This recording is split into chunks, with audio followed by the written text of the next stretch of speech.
Alright. So yan mga lods, bale ito po meron po tayong i-repair po dito mga lodi. So po ito po yung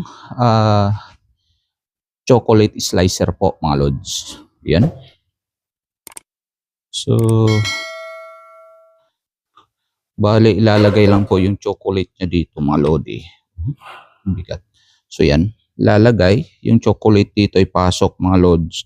Tapos ibaba ito, bali ito ang magdiin sa chocolate mga lods. Okay, tanggalin ko na po muna to. Okay, tapos dito po yung kanyang blade mga lodi.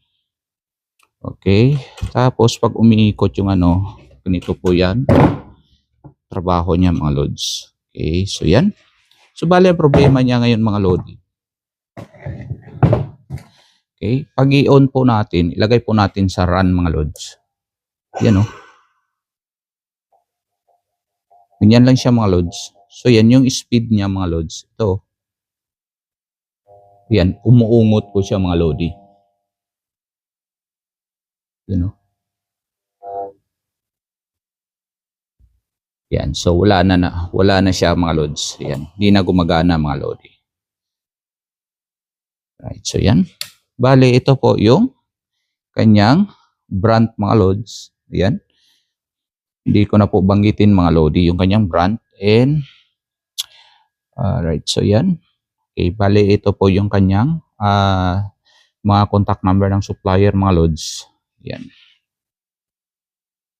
Okay, 220 volts po siya mga lods. And ito po yung kanyang speed controller mga lodi. Okay.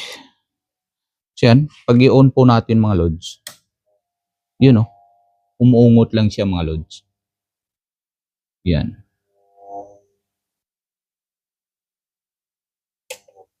So, yan. So, hindi po siya gumagana mga lodi.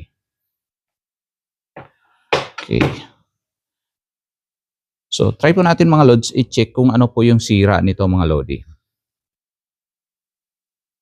Okay. So, yan.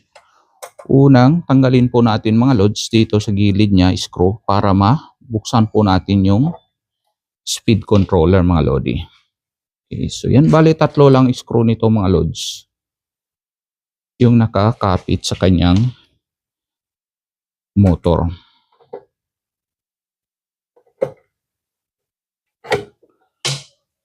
Yun, hulog. Yan. So, kahila mga lods. So, yan. Ito lang po yung kanyang motor mga lodi. Yan. Okay. So, baliktad po mga lods. So, ganyan na po talaga siya mga lodi. Okay. Linisin ko lang po yung lens.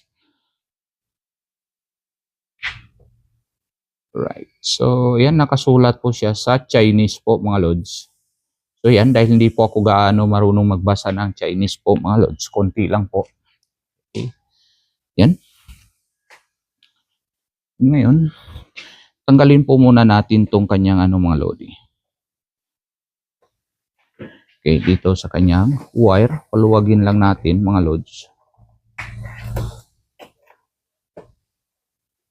Alright. And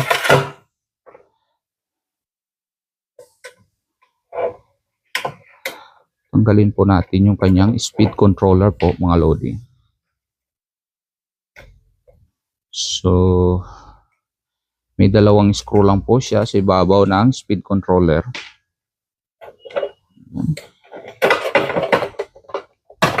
Yun, no? So, ganyan lang mga lods. Yan. So, sa tingin ko mga lods, na check na po nila itong mga lodi, pero hindi po nila na repair mga lods. Yan. Ibig sabihin yan, hindi kaya mga lodi. So ngayon susubukan po natin mga lodi. Okay. Tignan po natin yung loob ng speed controller mga lodi.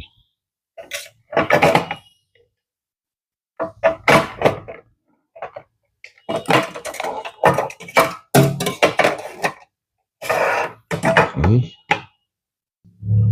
So yan. So ito po yung sa loob ng kanyang speed controller mga lods. Ito yung kanyang capacitor mga lodi. Okay. Baligtad yata. Yun. So yan, 4.5 volt po siya, UF po siya mga lodi, 450 volts po mga lods, yung kanyang capacitor mga lods. Okay. So dahil pag visual checking po tayo dito mga lods, wala po siyang mga spark mga lodi, and dito din po, okay din po siya mga lods, tingin ko lang po mga lods. So ngayon, susubukan po natin mga lodi, papalitan po natin yung kanyang capacitor mga lods. Ito. Okay, ayan. Dahil isang kamay lang po ang hawak ko po mga lods. Okay. I-pause ko lang muna. Kakatingan ko lang po yung wire ng kanyang capacitor. Okay. Dahil wala po kasi akong dalang soldering lead. So, dugtong lang po natin ng ordinaryong dugtong lang po mga lodi. Ayan. Katingan ko muna.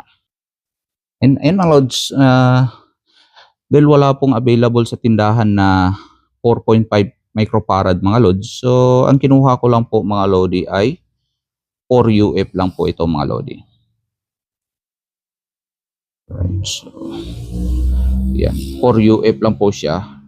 Okay, 450 volts, 4 UF lang po ang ilalagay po natin mga lods. So, idugtong ko lang po muna mga lodi.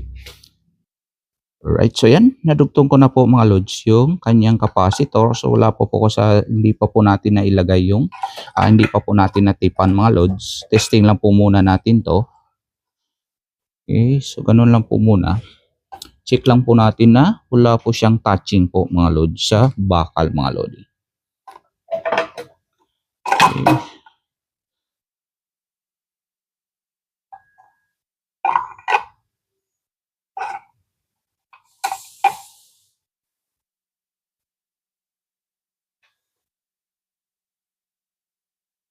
Right, and dito. So yan. So subukan po natin i-plug mga lods. Right, so yan. Yan, i-on na po natin mga lodi. And try po natin i-run.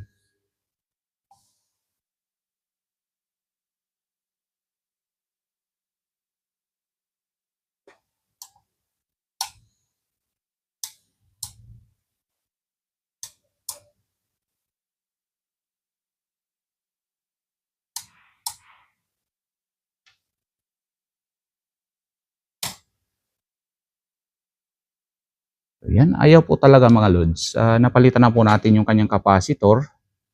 Hindi po talaga siya gumagana mga lodi. So yan.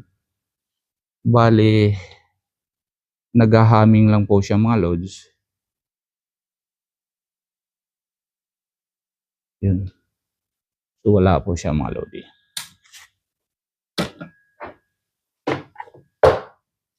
Ibig sabihin, subukan po natin i-check yung kanyang motor mga lodi.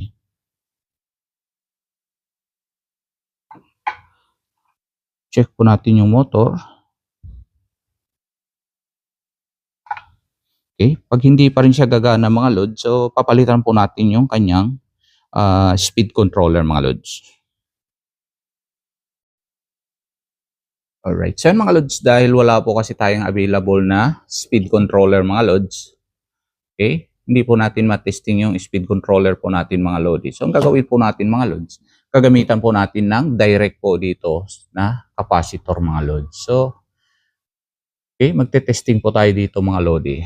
Yan, na-connect ko na po yung capacitor mga lods. Ito po. So yan, direct na po yan sa kanyang motor mga lods. Yan, susundan po natin yung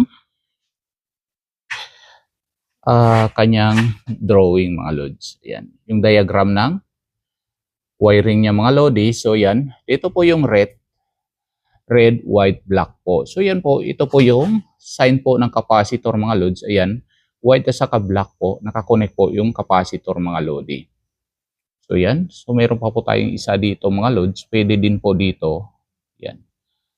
Okay, so halos parehas lang po yan mga lodi. So yan, so ang gagawin po natin mga lods, ida-direct na lang po natin to.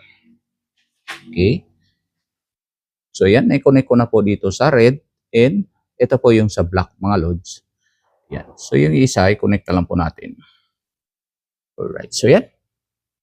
I-connect ko na po sa white na wire po yung dulo ng capacitor mga lods, and dito yung isang dulo na sa black po mga lods. And ito yung sa red. Okay, susubukan po natin i-plug mga lods. Alright, so yan. Okay, so yan, naka-plug na po mga Lodi. Ilan po natin ng konti yung ating plug-in. Check po natin, hindi po natanggal. Ayan, try po natin i-on. So yan po, gumagana po siya mga Lods. Yun o.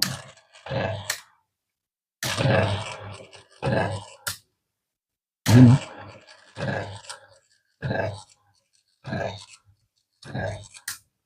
Alright. So ibig sabihin mga Lodi, sira po yung ating speed controller mga Lods. Yun o.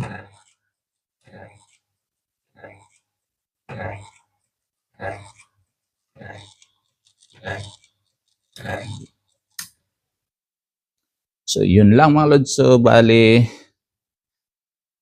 dahil wala po tayong speed controller, so hindi na po natin matapos muna ito mga Lods dahil mag-order pa po ako ng speed controller po sa online o kaya sa supplier mga Lods. So hanggang dito na lang po. Hanggang sa muli po. Maraming salamat. Stay safe, stay creative. God bless you all. Bye-bye.